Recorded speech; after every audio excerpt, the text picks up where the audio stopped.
Okay. Guys, Vonzelle.creates here, and I'm back with another video, so let's get into it. So what is a higher conscious? It sounds pretty vague, it sounds pretty weird, it sounds like something out of this world. Hindu sages, Christian priests, Buddhist monks used to talk about reaching this higher conscious, where they would, I guess, speak to a higher being and be enlightened to a certain level.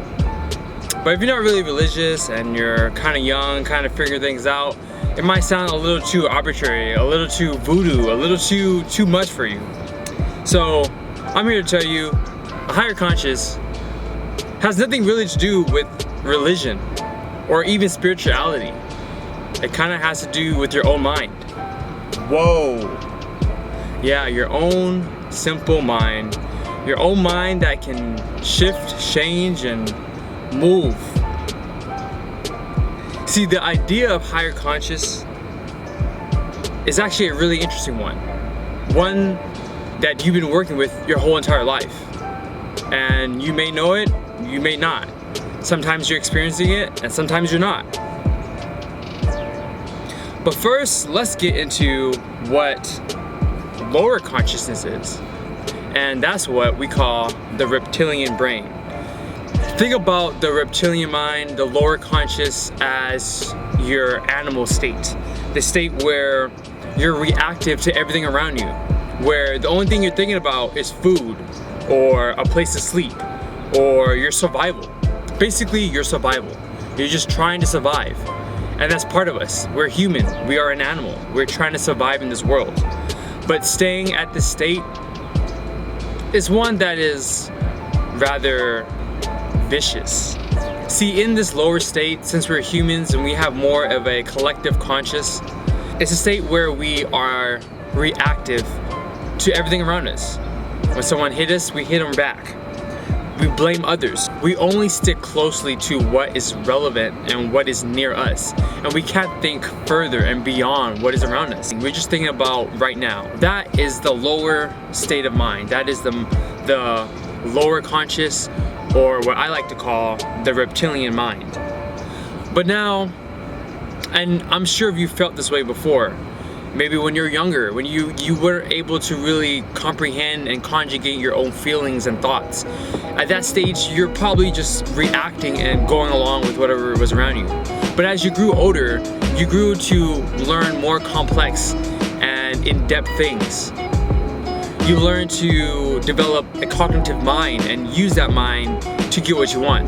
Then at certain times in your life, you begin to reach this higher state of mind, or what scientists like to call the neocortex. When everything is calm, when there's no threats, when you have food on the table and you have a place to sleep, and you're with your friends, or you're just enjoying your time, you reach this higher conscious. This conscious that enables you to feel, think, and go beyond your surroundings and your environment. See, this consciousness at this point is the imagination mind.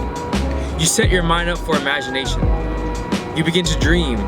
You begin to believe and see things that you can possibly do. And in these times of higher conscious, you start feeling better about yourself. And you feel better about the time and the place that you are at the current position. But then again, you go back into your daily life and you begin to do you go back to your daily thoughts. But I'm here to just share with you and show you that taking advantage of that time where you're able to let go of what's around you and start beginning to believe and imagine and dream for yourself is the higher conscious. And as you get more and more in tune to this higher conscious, you get to realize that it doesn't matter what time or what day it is or what the circumstances around you are.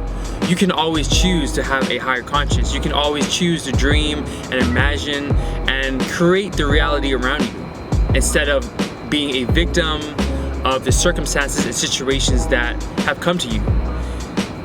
When you decide to believe and be part of this higher conscious, you're in the flow state of what the Hindu sages, the Christian priests, the Buddhist monks.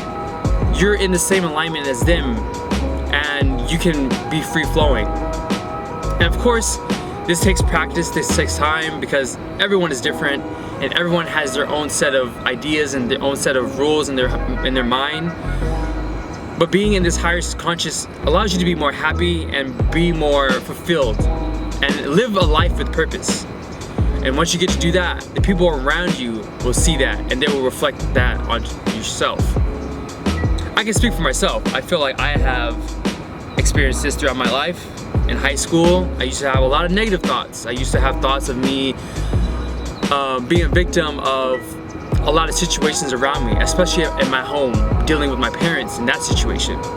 But as I began to grow older and start to realize that I have control over my thoughts, and I can have whatever thoughts that I want.